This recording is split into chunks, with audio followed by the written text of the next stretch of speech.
This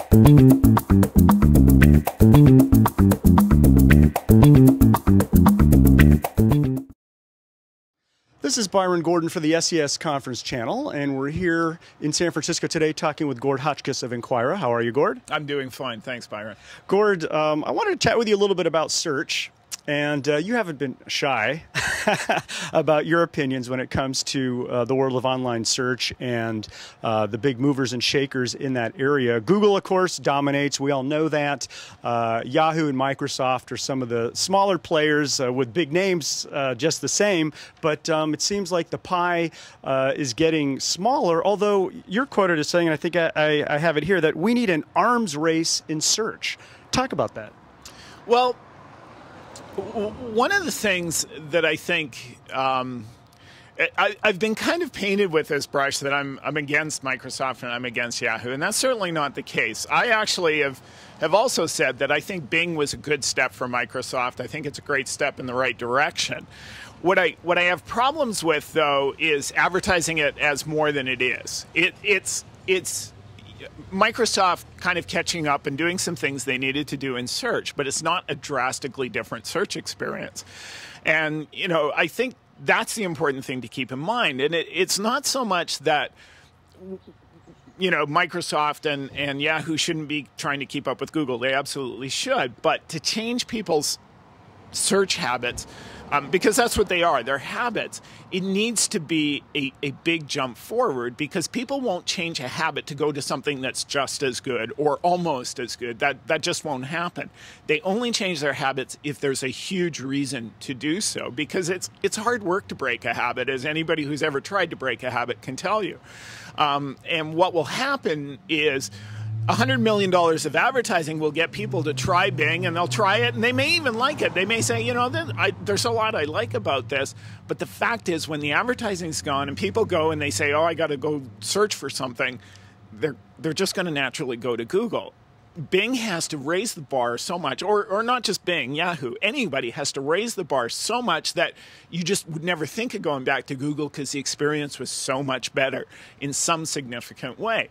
And I think that the problem I have is that Microsoft advertising is promising that this is the case, and it isn't yet. You know, if you go to use Bing, you'll have a good search experience. I'm not saying you won't, but you won't have an amazing search experience where you go, oh my God, I'm never going to use Google again. And that's what it's going to take to change the game, if you're looking at changing the game in search, right? So that's I think, my point I've been trying to get across. What about, we talked about Twitter earlier, and Twitter has really brought on the importance of real-time search, and even Google recognizes that it's somewhat deficient in that area. But is that an opportunity for other search engines to try and take advantage of, or what would you say your opinion is on that? I mean, absolutely. The one thing I agree with, and everybody says this, Steve Ballmer says it, everyone says it, is we're at the very early beginning stages of search. And there's a number of really interesting things that can significantly change the search experience. The social graph, this idea of real-time search, to look at what people are twittering about, is one way you can significantly change the search experience. Personalization is another way you can significantly change the search experience. So, you know, there's a number of things, and Twitter is, I mean, everyone uses the word Twitter. What's interesting to me about Twitter is not so much Twitter per se as a property. It's this new way of communication that Twitter's kind of brought on. And that's going to go somewhere. It's, you know, ICQ and internet chat was the same thing. It wasn't so much ICQ, it was the new way of communication, and I think Twitter's done that. And that communication is starting to become part of how we interact online, and it will go places, whether it's Twitter that takes it there or not. And certainly tying that into search, I think, is inevitable at some point. Are there other search engines in themselves that you, outside of Microsoft and Yahoo, that you think point into a direction of search that could, that you encourage others to be looking at or using? Well, the one property that really interests me is Wolfram Alpha. And it's not so much because the user experience is incredible, but what Stephen Wolfram has done is he's introduced a new way to look at data and to index data. What he's done is he's translated data, unstructured data, into a mathematical equation. And that's interesting just because it changes the game on the back end. And nobody's done that for a long time.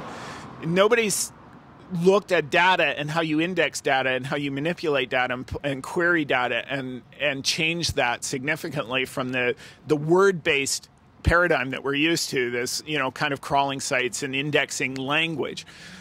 Wolfram Alpha does away with language and turns it into an algorithm, a true algorithm. And that's potentially very interesting. And I think Stephen Wolfram is also very pragmatic. He's not promising that this changes the world today, but he's saying this is going to be a long step. And it's the back engine that he's building that I think potentially has the opportunity to change a lot of things.